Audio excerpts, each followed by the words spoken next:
79वें योम आज़ादी के मौके पर यहाँ पे तशरीफ़ फरमा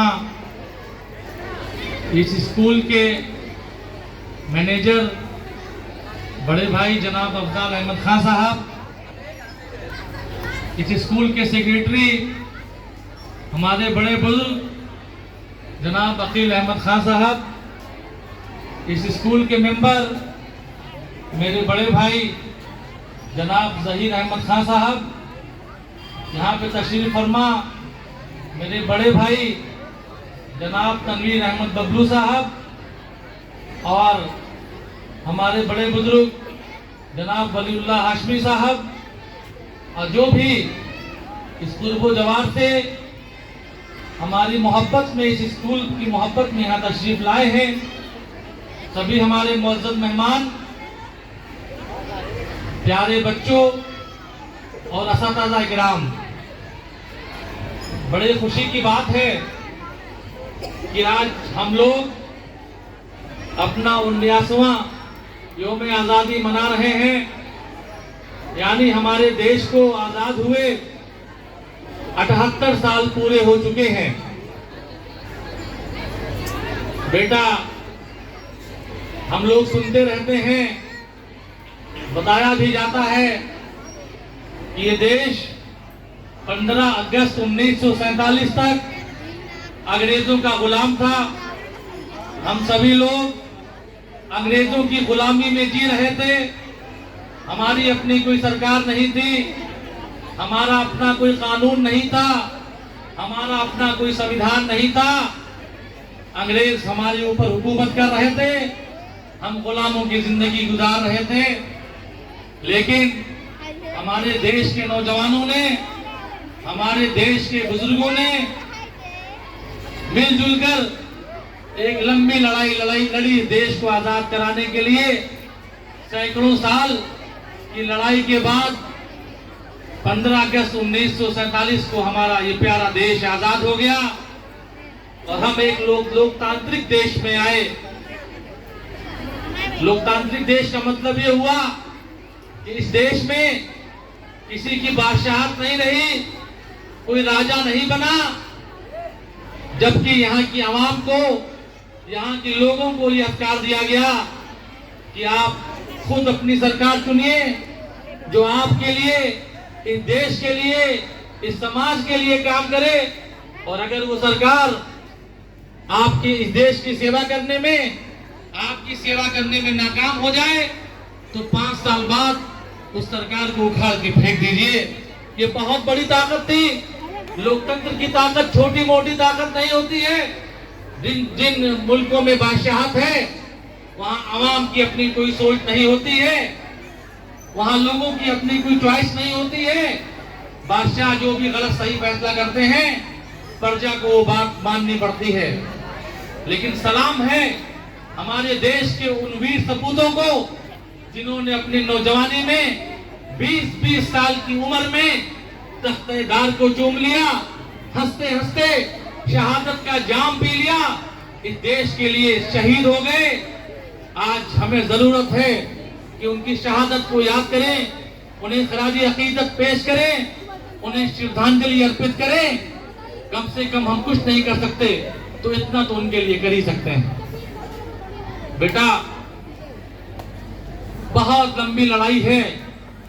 अगर आप तफसील में जाएंगी तो 1857 से पहले भी, 1820 से और उससे पहले से भी देश को आजाद कराने के लिए बहुत से लड़ाइयां लड़ी गई, लेकिन किसी वजूहत की बिना पर वो कामयाब नहीं हुई।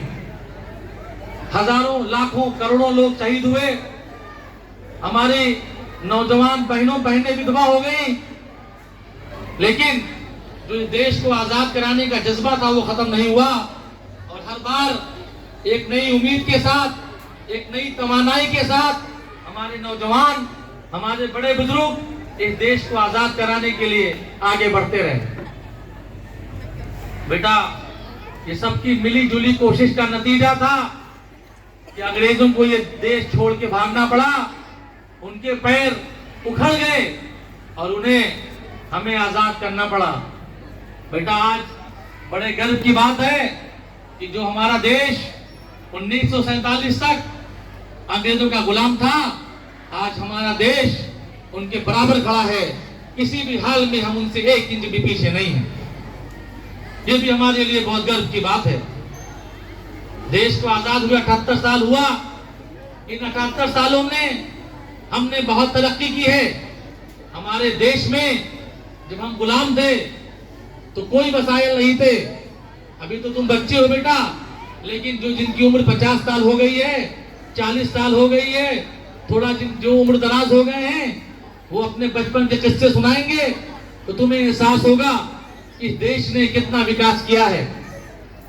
हमारे ही बचपन में मैंने खुद देखा है, लाइट नहीं आती थी। बहुत से गांव में लाइट नहीं थी, लोग भेबरी जला के, लैंटेन और लैंप जला के पढ़ाई करते थे। लेकिन आज हर घर में लाइट लगी हुई है, सोलर लगा हुआ है, इन्वर्टर लगा हुआ है। हमें चराग और ढबरी जलाने की जरूरत नहीं पड़ती है। बेटा, एक वक्त था जब पब्लिक ट्रांसपोर्ट में नहीं था, लेकिन आज 90% लोगों के पास अपनी बाइक है, अपनी गाड़ियां हैं।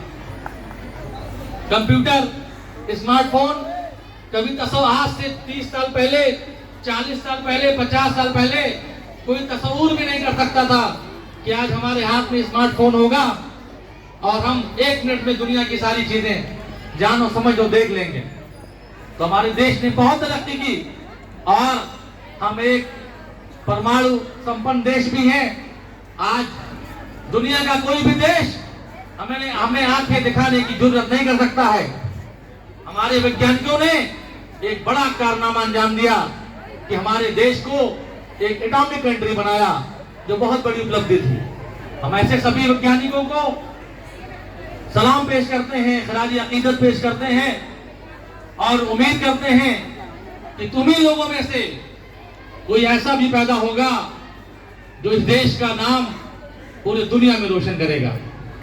मैं उम्मीद करता हूं कि सभी लोग एक अच्छे समाज के लिए, एक अच्छे देश को और देश को विकास के पथ पर आगे ले जाने के लिए सभी लोग मिलजुल कर कार्य करेंगे, मेहनत से पढ़ेंगे, इस समाज में अच्छा पैगाम देंगे, एकता का पैगाम देंगे, अच्छा काम करने का पैगाम देंगे, एक दूसरे से मिलजुल कर रहने का पैगाम देंगे, तभी ये देश आगे बढ़ेगा। बेटा, हमें ये समझने की जरूरत है कि जब ये देश आजाद हुआ तो इस देश को आजाद कराने में हर समाज के, हर वर्ग के, हर फिरके के, हर धर्म के लोग एक साथ आए। सभी ने मिलकर अंग्रेजों के खिलाफ बड़े बड़े अभियान चलाए, अंग्रेजों के खिलाफ लंबी लंबी लड़ाइयां लड़ी, तब जाकर ये देश आजाद हुआ। चाहे वो राम प्रसाद बिस्मिल जी रहे हो, चाहे अशफाकुल्ला खान रहे हो, चाहे भगत सिंह जी रहे हो, चाहे वो राजगुरु रहे हो, और चाहे उसके बाद मौलाना अबुल कलाम आजाद, पंडित जवाहरलाल नेहरू रहे हो, या हमारे देश के राष्ट्रपिता महात्मा गांधी जी रहे हो।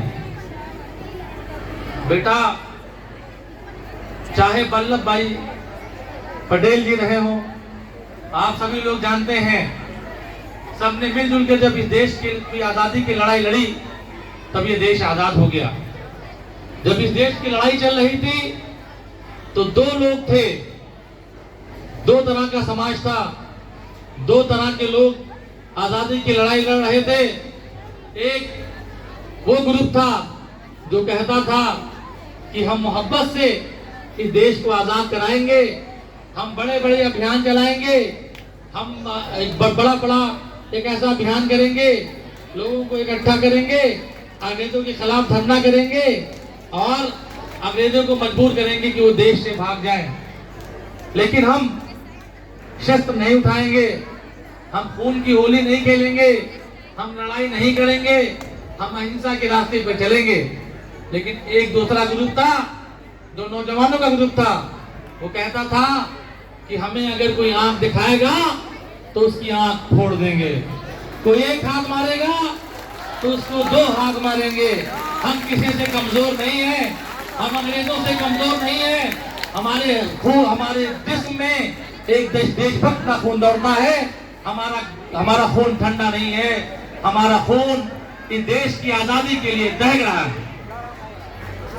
बेटा, गांधी जी जो हमारे देश के राष्ट्रपिता थे, तुमने फोटो देखा होगा धोती और खड़ाऊ पहने हुए, तो तुम्हें क्या लगता है कि वो गांव के किसान थे? नहीं, गांधी जी बैरिस्टर थे, लंदन से पढ़ाई किया था, सूट बूट पहनने वाले इंसान थे। लेकिन जब देखा कि हमारे देश में अंग्रेजों का जुल्म बढ़ता जा रहा है, तो उन्होंने अपने सूट को उतार के फेंक दिया और कहा कि आज से हम लोग देसी अपनाएंगे, विदेशी का त्याग करेंगे, हम अंग्रेजी तालीम नहीं हासिल करेंगे, हम सूट बूट नहीं पहनेंगे, हम चरखा जलाएंगे और जो कपड़ा बनाएंगे हम केवल वही कपड़ा पहनेंगे। जब तक हमारे देश में खुद कपड़ा हम लोग नहीं बनाएंगे, नहीं पहनेंगे, हम लोग खादी पहनेंगे, चरखे से खादी बनाएंगे, उसको उसे पहनेंगे, लकड़ी की चप्पल बनाएंगे, खड़ाऊ पहनेंगे। दे दी हमें आजादी बिना खड़क बिना ढाल, दे दी हमें आजादी बिना खड़क बिना ढाल, साबरमती के संग तूने कर दिया कमाल। बेटा, बस मैं ये कहना चाहता हूं, आने वाला दिन तुम्हारा है, ये देश तुम्हें ही चलाना है, इस देश का फ्यूचर तुम हो।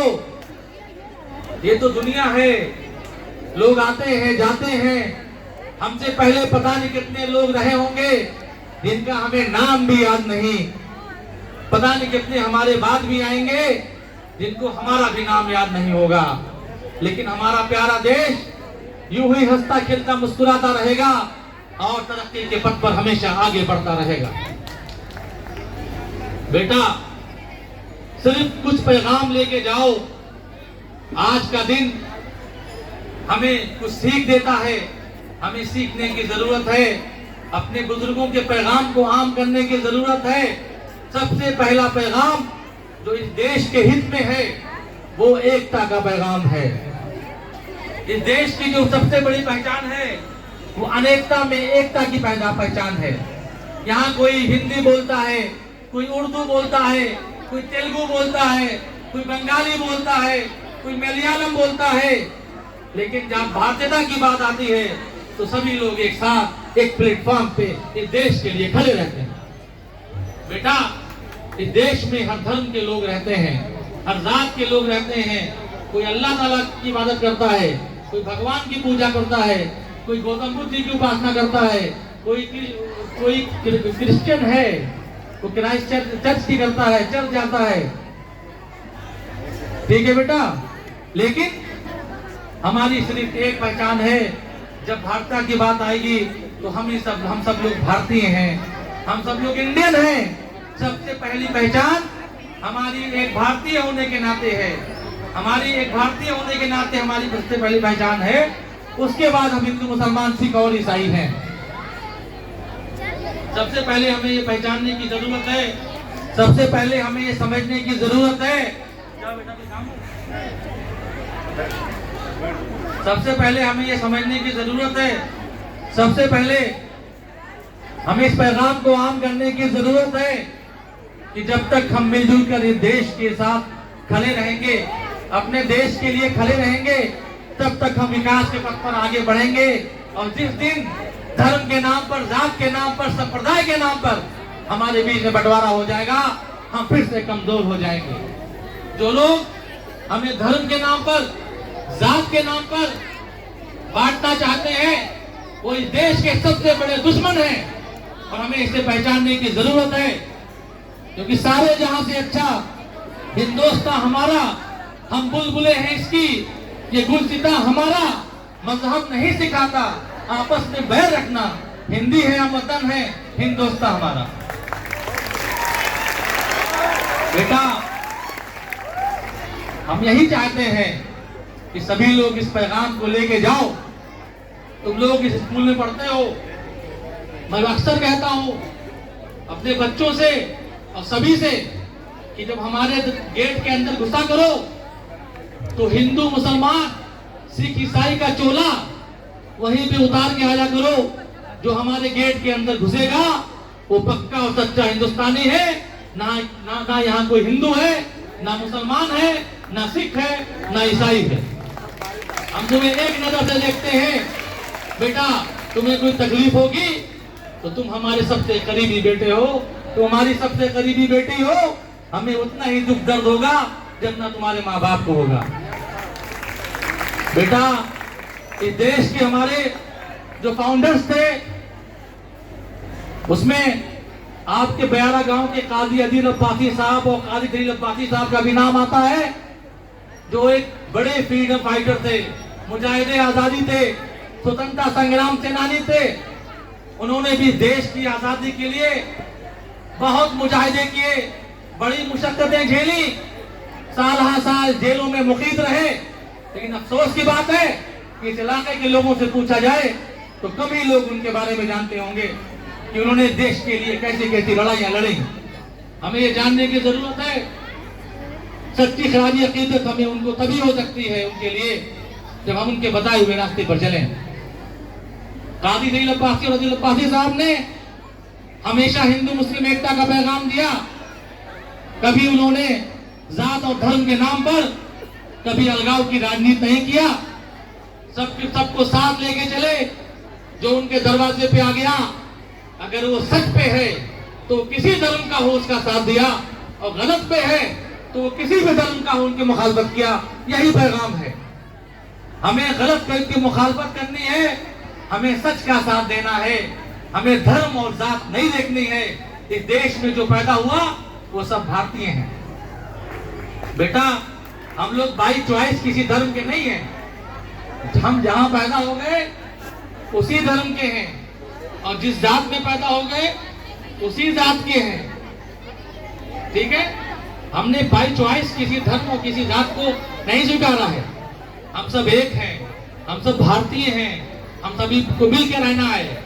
और बेटा एक बात और भी मैं यहाँ कहना जरूरी समझता हूँ कि अंग्रेजों की एक राजनीति थी, उनकी एक राजनीतिक चाल थी।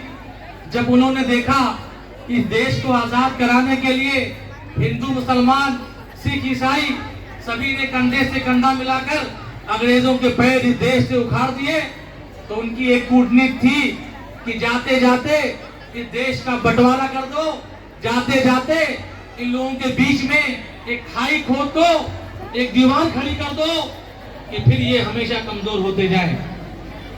बेटा हमें उसको पहचानने की जरूरत है। 15 अगस्त 1947 को हमारा देश आजाद हुआ, लेकिन आजादी के एक दिन पहले 14 अगस्त 1947 को एक देश पाकिस्तान बना दिया गया। ये अंग्रेजों की चाल थी, हमारे देश को कमजोर करने की चाल थी। लेकिन जो सच्चे भारतीय थे, जो देश प्रेमी थे, जो इस देश से मोहब्बत करते थे, उन्होंने जिंदा के उस पाकिस्तान को नकार दिया और कहा मुझे तुम्हारा वो पाकिस्तान नहीं पसंद, हमें गांधी जी का और अब्दुल कलाम आजाद का ये भारत पसंद है, ये हिंदुस्तान पसंद है। हम यही रहेंगे, मिलजुल के रहेंगे, हिंदू मुसलमान सब मिलकर साथ में रहेंगे, हमें बांटने की कोशिश ना करो। बेटा ये अब्दुल कलाम आजाद का हिंदुस्तान है, ये गांधी जी का हिंदुस्तान है, ये पटेल जी का हिंदुस्तान है, ये शहीद भगत सिंह का हिंदुस्तान है, ये बिस्मिल्लाह खां का हिंदुस्तान है, ये राजगुरु का हिंदुस्तान है, जिन्होंने एक सपना देखा था, एक ख्वाब देखा था इस देश को एक साथ जोड़े रखने का। अगर हम मिलजुल के नहीं रहेंगे तो किसको तकलीफ होगी? उन्हीं भी शहीदों को तकलीफ होगी जिन्होंने इस देश की आजादी के लिए अपना सब कुछ न्यौछावर कर दिया, जिन्होंने अपनी जवानी कुर्बान कर दी, जिन हमारी बहनों ने, हमारी माताओं ने कुर्बानी दे दी अपने शौहरों की, अपने पतियों की, अपने घर वालों की। तो बेटा यही एक पैगाम है जो बार बार मैं देता हूं, मिल के रहना है, एक साथ रहना है, अलगाववाद की राजनीति नहीं करना है। कोई करता है तो नकार देना है, उन्हें जवाब दे देना है, उन्हें कह देना है कि आपकी दाल यहाँ नहीं गलने वाली है। हम लोग सच्चे देशभक्त हैं। और अंग्रेजों ने जो चाल चली थी, अगर तुम बंटवारे की बात करते हो तो तुम सच्चे भारतीय नहीं हो, अंग्रेजों की औलाद हो। हम तुम्हारी बात नहीं सुनने वाले। चाहे कोई आए तुम्हें हिंदू के नाम पे भड़काए, या कोई आए तुम्हें मुसलमान के नाम पे भड़काए, चाहे कोई आए तुम्हें जात बिरादरी के नाम पे भड़काए, तुम्हें अलग नहीं होना है। मिलजुल कर मोहब्बत से जैसे रहते हो वैसे रहना है। हमारे वालिद साहब मोहम्मद सईद अब्बासी साहब, जो इस स्कूल के फाउंडर प्रिंसिपल थे, अभी मार्च में उनका देहांत हो गया, दुखद देहांत हो गया। और वो अक्सर जब यहाँ पे तकरीर करते थे तो वो कहते थे, क्योंकि यहाँ के प्रिंसिपल थे तो कुछ वाकयात बयान करते थे, तो ये भी बयान करते थे कि एक बार बोर्ड का सेंटर आया हमारे स्कूल में, बहुत दूर से बोर्ड का सेंटर आया, तो कुछ बच्चे थे उनको रहने के लिए ठिकाना नहीं मिलता था। तो मेरे वालिद साहब ने कहा, दो बच्चे ऐसे मिले जिनको कहीं जगह नहीं मिली, तो मेरे वालिद साहब ने कहा चलो मेरे घर पे रहना, सामने कमरा है वहां रहना और खाना अपना पकाना, खाना चाहे मेरे घर खा लेना। तो उन्होंने कहा नहीं, खाना हम बनाएंगे। तो एक लड़के का नाम दुर्गा था और एक लड़के का नाम वसी था, मतलब एक मुस्लिम थे और एक हिंदू थे। तो वो जब खाना बनाते थे अलग अलग, लेकिन जब खाते थे तो दोनों लोग अपनी पीठ मिला लेते थे। तो हमारे फादर ने पूछा कि भाई ऐसा क्यों करते हो, अलग अलग बैठ के खाना खा सकते हो। तो उन्होंने कहा नहीं, ये हमारी धार्मिक भावनाएं हैं कि हम वेज नहीं खाते हैं, कोई नॉनवेज नहीं खाता है, हम खाना बनाएंगे लेकिन हम पीठ इसलिए मिलाते हैं कि हम भारतीय हैं, हमारी मान्यताएं अलग हो सकती हैं, हमारे पूजने की भी अलग हो सकती है, लेकिन हम सभी समान हैं, एक हैं। और एक बहुत बड़ा पैगाम है, और हमारे संविधान ने भी हमको अधिकार दिया। जब इस देश का संविधान बनाया गया और इस देश में रायज हुआ तो एक धर्मनिरपेक्ष संविधान बनाया गया। संविधान में भी कहा गया कि आप धर्म के आधार पर, जात के आधार पर जो चाहें, जिसकी पूजा करना चाहें, जो आप खाना चाहें, जो आप पहनना चाहें, जैसे आप रहना चाहें, वो आपको स्वतंत्रता है। लेकिन अगर इस देश की एकता और अखंडता में आप घायल होंगे, इस देश में अपराध करेंगे, इस देश में किसी का हक मारेंगे, इस देश में किसी के साथ नाइंसाफी करेंगे, तो हमारा कानून सबके साथ एक साथ खड़ा होगा और जो जुल्म करेगा उसे सजा देगा, जो मजलूम है उसका साथ देगा। ठीक है बेटा, समझ में आया? बेटा समझो, इस पैगाम को लेके जाओ। और क्योंकि बहुत गर्मी भी है, बहुत देर से बैठे हो, तो जज्बात बहुत है, कहने को बहुत कुछ होता है, लेकिन वक्त का भी तकाजा है कि जल्दी प्रोग्राम खत्म कर दिया जाए। तो हमारा दो पैगाम ले जाओ, दो पैगाम जो मैं आपको दे रहा हूँ। आप लोग यहाँ पढ़ रहे हैं, आपके घर वाले पढ़ने के लिए भेजते हैं, एफर्ट करते हैं, कोशिश करते हैं कि तुम पढ़ के और अच्छी जगह पे जाओ। तो इस देश के विकास में तुम्हारा जो योगदान है वो ये है कि अपने माँ बाप और अपने असातिज़ा, अपने गुरु, जो उनकी अपेक्षाएं हैं उसमें पूरा उतरो, मेहनत से पढ़ाई करो, पूरा वक्त पढ़ाई के लिए दो, और एक सम्मानित जगह पर एक अच्छा मुकाम हासिल करो, और इस देश के विकास के लिए अपना पूरा योगदान दो। तो पहला पैगाम है मेहनत से जीना चुराना, जितना मेहनत हो सके उतना मेहनत करना, क्योंकि हमेशा मेहनत ही कामयाबी की तरफ ले जाती है। और यही 4-6 साल पढ़ लोगे तो जिंदगी भर कामयाब हो जाओगे, नहीं पढ़ोगे तो कामयाब नहीं होगे, फिर तुम्हें उसी सब में खड़ा होना पड़ेगा जिनके पास कोई काम नहीं है, बेकार है, वो 2 वक्त की रोटी के लिए भी परेशान है। फैसला तुम्हें करना है कि तुम्हें 5 किलो राशन की लाइन में लगना है कि किसी बड़े पोस्ट पे जाके राशन बांटने का ऑर्डर करना है। ये डिसीजन तुम्हारा है। दूसरा पैगाम मेरा लेके जाओ। दूसरा पैगाम है कि इस देश की एकता अखंडता के साथ कोई समझौता ना करना, मिलजुल के रहना, देश के साथ हमेशा वफादारी करना, इस देश के विकास के लिए जो बेहतर से बेहतर हो सकेगा वो करना, जात के नाम पे, धर्म के नाम पर, संप्रदाय के नाम पर किसी के साथ भेदभाव न करना।